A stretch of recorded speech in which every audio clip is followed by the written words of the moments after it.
My name is Caden. If I had to pick an opening line for this story, it would probably be, he was my best friend, and then he became my boyfriend. Sounds like some steamy young adult flick on Netflix, but it's real. And the person who turned my entire college life upside down. My whole life even is named Phoenix. We met during freshman orientation week at a university in a typical American college town. Plenty of independent coffee shops, taco joints open until 2 a.m., and streets blanketed in thick golden leaves every fall. I was the type who got lost in crowds.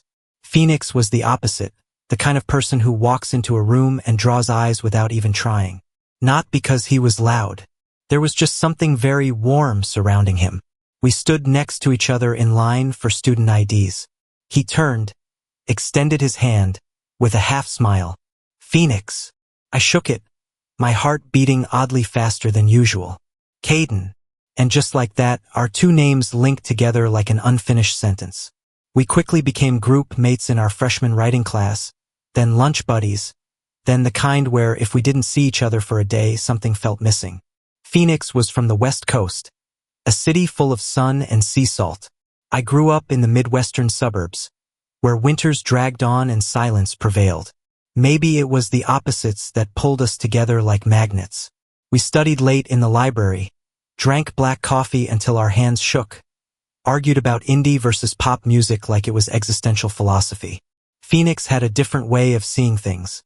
He always found the good in every situation, even when I only saw exhaustion and looming deadlines. And me, at some point, I started looking at him longer than what was normal between two best brothers. But naming that feeling was another story. In America, in what seems like an open college environment, people still leave so much unsaid. I'd gotten used to playing the normal guy. Hoodie, sneakers, watching basketball, joking about dating stories. But every time Phoenix smiled, that facade cracked. I hated the feeling of wanting to get closer to him while fearing I'd lose the friendship that was scarily perfect. One early winter evening, we sat on the stone steps in front of the dorm. The air was cold enough to see our breath. Phoenix wore his familiar denim jacket, our shoulders lightly touching. He said, "Caden, do you ever feel like we're growing up too fast? Like, close your eyes for a second, and everything changes." I didn't answer right away. I was busy noticing the golden light reflecting in his eyes. "I'm just afraid," Phoenix continued, "that one day, the people I care about will leave before I've said everything I need to." I thought he was talking about family or some relationship he hadn't told me about. But those words shone a light straight into what I'd been hiding deepest. I turned away, laughing to dodge. "Sounds too philosophical. You must be sleep-deprived." Phoenix didn't laugh. He just looked at me for a long time, like he saw something behind my jokes. Then he said softly, "Yeah, maybe." That night, I lay on the top bunk in the dorm, hearing the faint hum of the heater and music from the next room. I opened my phone, saw Phoenix's name at the top of my contacts. One tap and I could talk. But I didn't. I was afraid that if I said anything more, the thin wall between best friends and something more would collapse. The closer we got, the blurrier the boundaries. We went to watch a game at the stadium, yelling until our voices were hoarse even though we didn't really care about the score. On the way back, snow fell like salt, and Phoenix pulled my hood up to keep me warm. A small gesture, but it sent waves through my chest. When he asked, "You okay?" I just nodded. If I opened my mouth, I was afraid everything would spill out. By spring of sophomore year, I couldn't pretend anymore. I started realizing I was jealous. A quiet, simmering jealousy. When Phoenix laughed with someone else, especially that guy from the photography club, I hated myself for that selfish feeling, but for the first time I was honest with myself. I was in love with him. The thing was, I didn't know where Phoenix stood in all this. And then, a small event pushed everything past the point of no return. A spring rainstorm, one umbrella, and a seemingly casual question. The rain came without warning, the kind of spring rain in the east. Not loud, not stormy, just steady and persistent like someone turning on an invisible faucet in the sky. We had just stepped out of the communications building when water poured onto the sidewalk, glistening under the streetlights. Phoenix opened his backpack and pulled out, Exactly one umbrella. Bummer. He laughed. His voice so casual it distracted me. Two of us, one umbrella. Gotta get close. We stood so near that I could hear his breathing amid the patter of rain on the fabric. Shoulders touching. My fingers accidentally brushed his knuckles holding the handle. Walking through the red brick paths on campus, everything shrank to the smell of damp earth, fresh trees, and Phoenix right beside me. Let me ask you something, Phoenix said, eyes forward. Are you into anyone? My heart pounded, skipped a beat, then missed another. My brain screamed, yes, you. It's you, obviously. But my mouth reflexed into self-defense. No. Why ask? Phoenix was quiet for a few seconds. The answer came slow but light. Because I am. I nodded like people do when pretending to be okay with something they're not. Oh, who? I asked, trying to sound casual, like this was just cafeteria gossip. Phoenix didn't answer right away. We stopped under the awning in front of the dorm, rain dripping from the edge like a thin curtain. He folded the umbrella, set it aside, then looked at me. Direct, no dodging, no joking. It's risky, he smiled softly, saying it could mean losing them. I saw my name written somewhere in the space between those words.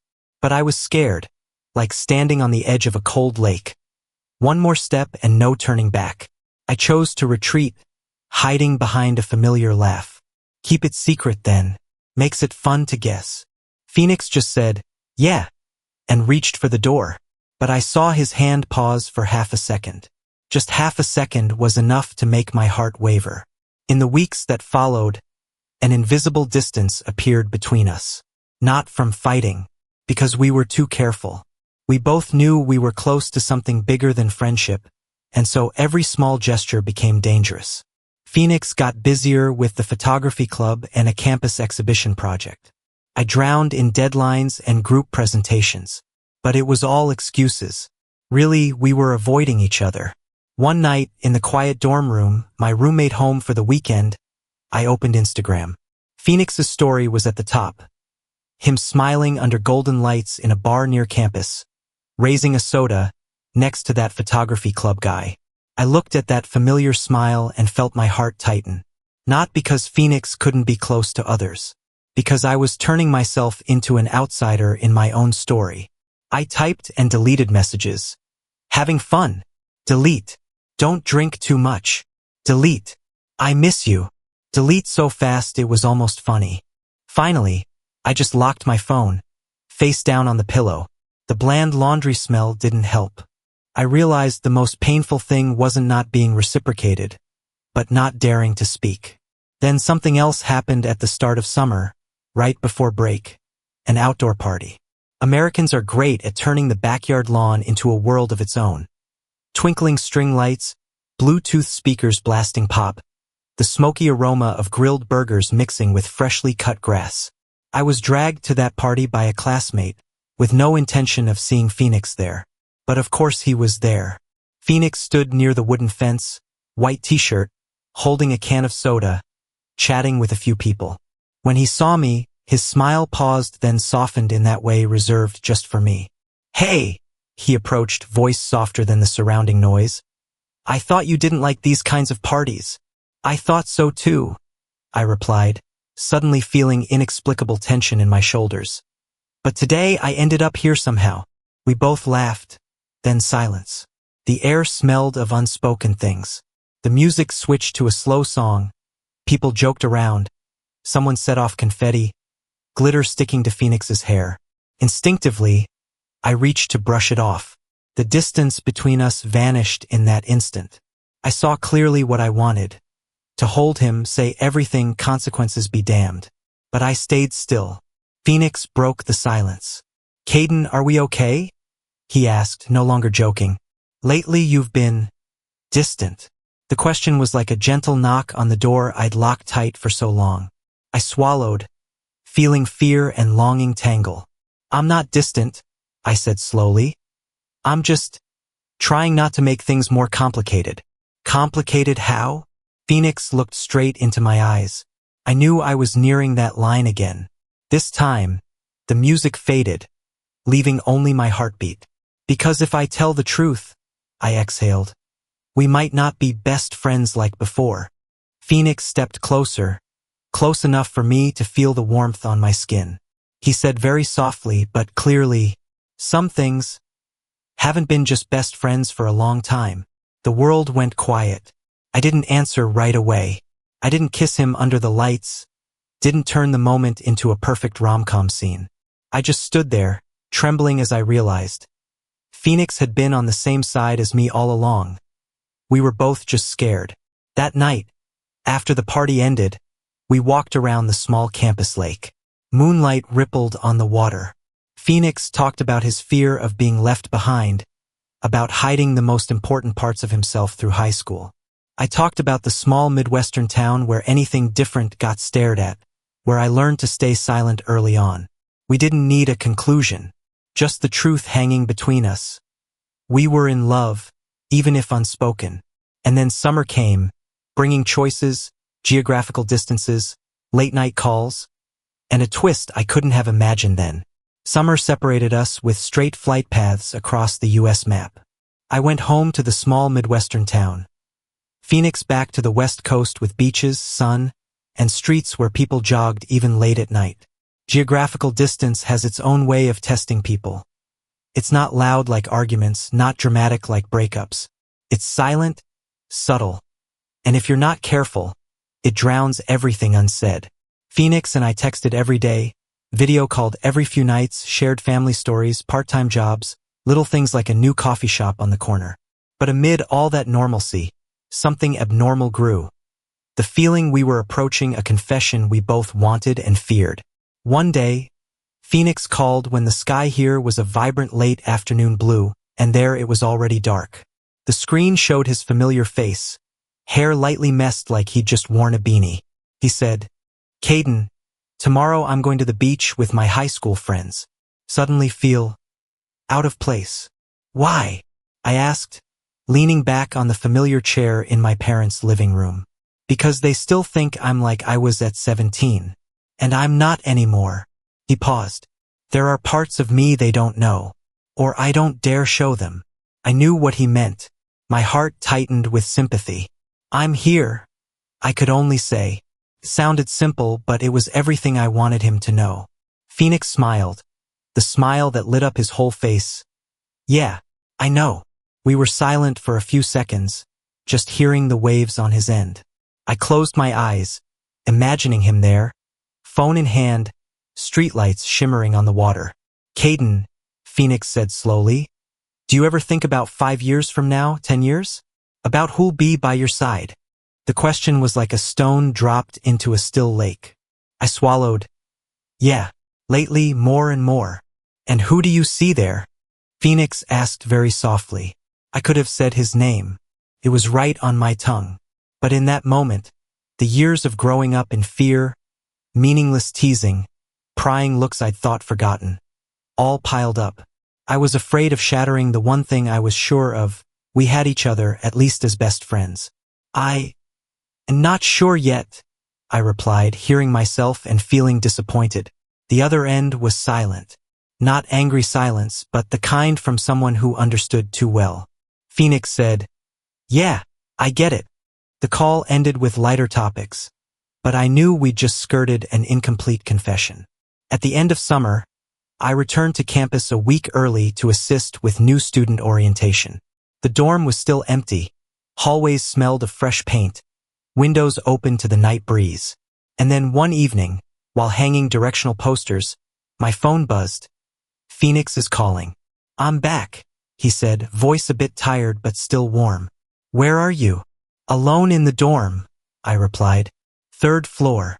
Meet me on the front steps in 5. My heart drummed. I ran down and Phoenix was there. Backpack on, familiar jacket like the previous season hadn't ended. Streetlight cast on his cheekbones. We looked at each other, no script, yet everything was ready in our eyes. "Welcome back," I said, voice smaller than intended. Phoenix stepped forward and hugged me. Not a quick friend hug after break, but slow, tight, confirming we were still here, in the fullest sense. I heard my heart and maybe his beating together. I missed you, Phoenix whispered. Me too, I replied immediately, no defenses. In that moment, no more words needed. I knew what was coming. The new school year started with classes, syllabi, and old routines returning like they'd never left. But amid the familiar rhythm, there were subtle changes only we noticed. Phoenix sat next to me in class more. His hand touched mine longer than accidental. Goodbye hugs lingered. One evening, after study group in the library, we walked back through the central quad. No moon, just campus lights softening everything like a film photo. Phoenix stopped. Caden. Yeah. We can't keep circling like this forever. We'll get dizzy. He smiled lightly, but his eyes were serious. Let me say it straight. I nodded, my heart racing ahead of reason. I like you, Phoenix said each word clearly. Not like a best friend. Not like you're important to me like family. It's the kind, I want to hold your hand in broad daylight, not just when no one's looking. I want my future to have a place for you, openly, without apologizing for it. I didn't realize I'd been holding my breath. All the barriers I'd built over years suddenly seemed ridiculously thin. I looked at Phoenix, my best friend, the one I loved, the one brave enough to say what I'd hidden. I like you too, I said, no more dodging. For a long time, and I'm scared. Not of you, of the world, of losing you if things go wrong. Phoenix shook his head, stepped closer, forehead to forehead. If we keep pretending forever, we're already losing each other. I laughed, trembling and relieved like emerging from cold water. I love you, I said for the first time, so softly only we heard, but enough to color the world anew. Phoenix didn't reply with words right away. He just kissed me. Not dramatic, no fireworks. Just soft and real enough to make me feel I'd finally come home. In the middle of an ordinary American college campus like any other, we two guys stood there, no longer hiding. After that kiss, things didn't turn into a fairy tale overnight. But they became real. We started learning to talk about fears, boundaries, who to come out to, what to keep private. We argued over little things like mismatched schedules or who washed dishes when cooking together in a weekend rental apartment. And each time, I realized love isn't just dazzling moments, but a series of small choices day after day. Choosing to stay, to listen, to hold hands once more. But life rarely lets anyone rest long. Junior year brought internship pressures, opportunities in different cities, and a decision that could pull us apart again. This time not just summer break. And we had to face the question. How strong was our love against what once scared us? Junior year arrived with long-winded emails from career services and workshops on the future that left everyone excited and nauseous. In America, people are used to selling themselves. Resumes, cover letters, networking, coffee chats. I hated all those words, but dove in any way to not fall behind. Phoenix was different. Opportunities found him. A big media company in New York eyed his exhibition portfolio and invited him for a summer internship. I got an offer from a nonprofit in Chicago. Both were can't-refuse chances. The thing, 2 cities, 2 directions, 2 schedules. The evening we got the emails, we sat in a small coffee shop near campus. Walls plastered with old band posters, cinnamon scent in the air. Phoenix stirred his latte spoon, not looking at me when he said, New York. Chicago, I replied, and both our smiles had a broken edge. No one needed to say the rest, but Phoenix did. 3 months, maybe 4. I nodded. Not forever, but my heart sank. We'd just found each other properly, now learning to love from afar. I knew it wasn't a disaster, but my past made me wary of distance. Phoenix looked straight at me, serious for important moments. Caden, I don't want to choose between career and you, and I don't want you to either, but I want us to be honest about our fears. He laughed hoarsely. Honestly, I'm scared. But I also know if I give up my dreams just because of distance, I'll resent you and myself later. Phoenix exhaled, like released from invisible pressure. He reached under the table to hold my hand, a small gesture enough to calm me. So let's try, he said. No promise it's easy. No promise it's perfect. Just promise to try honestly. I nodded. Deal. If one day we feel lost, say it. Don't stay silent. Phoenix squeezed my hand harder. No silence. I promise. The final weeks before parting, everything sharpened. We made the most of free afternoons. Sitting on library steps, eating cold pizza in a friend's place, watching bad movies just to lean on each other. I started memorizing silly little things. The way Phoenix furrowed his brow when focused, his voice dropping when sharing childhood stories, his habit of adding brown sugar to everything. The last night before Phoenix flew, we sat on the 5th floor parking garage roof, overlooking the lit-up campus. The small city slept below.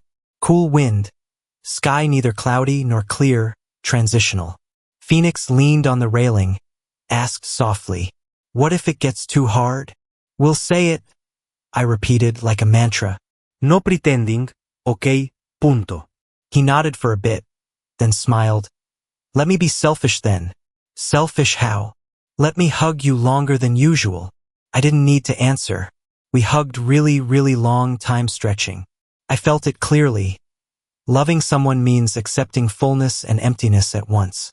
That summer, we loved through screens. New York was always noisy behind Phoenix. Taxi horns, voices, neon reflecting on his shared apartment window with 3 other interns. My Chicago had more wind, skyscrapers mirroring in the river on daily train rides.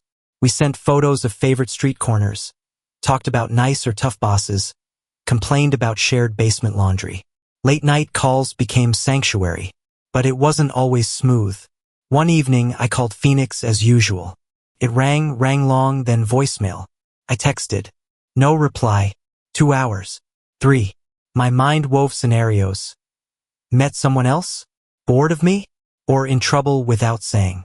Finally, near 2 a.m., phone buzzed. Phoenix called back, voice hoarse and tired.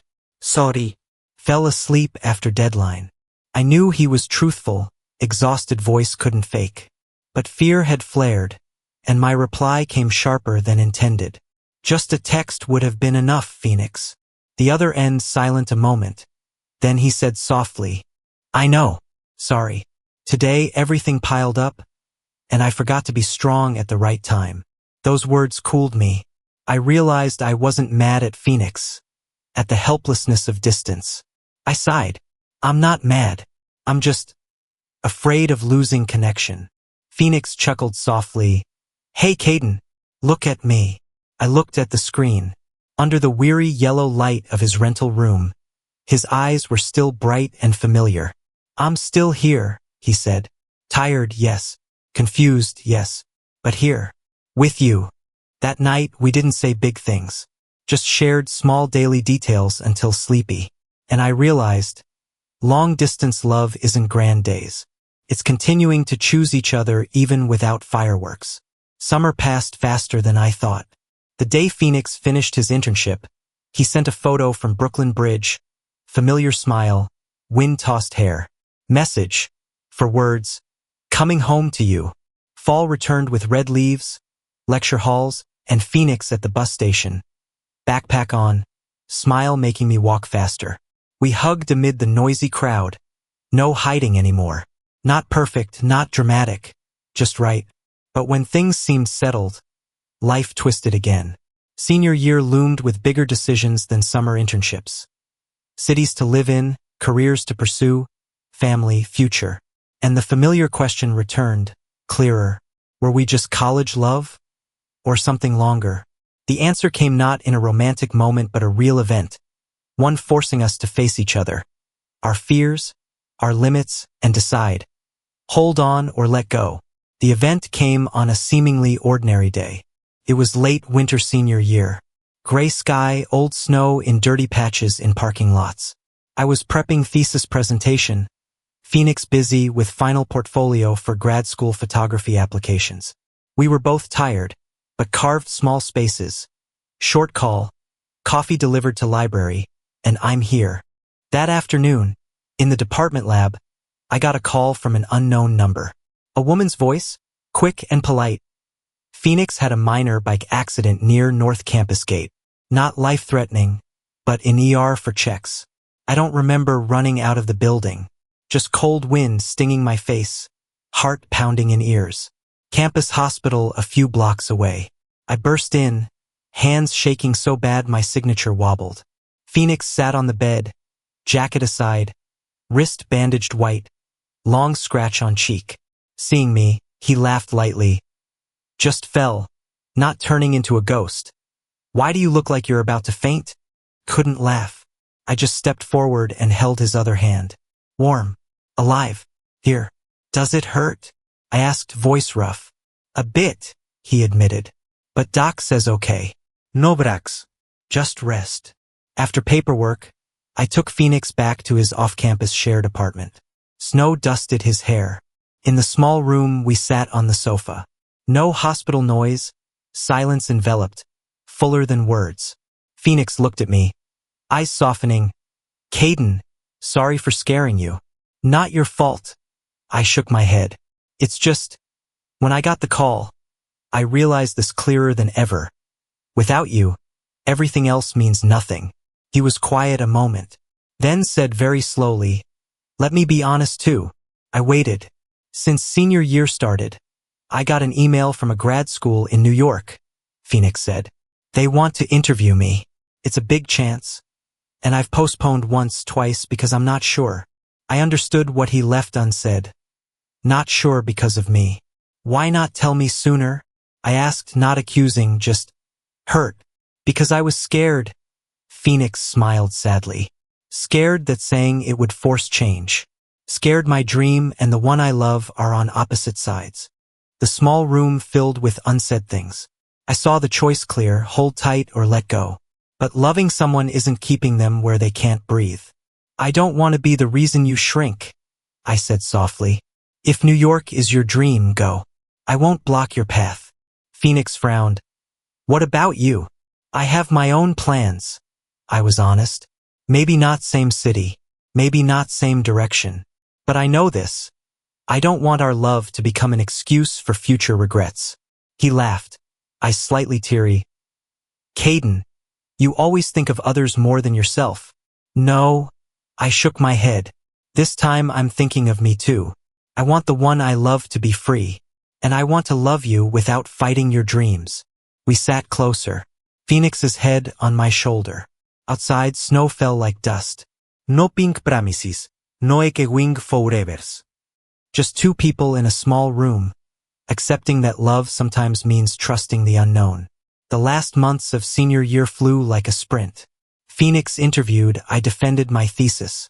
We stayed together, not always easy but real.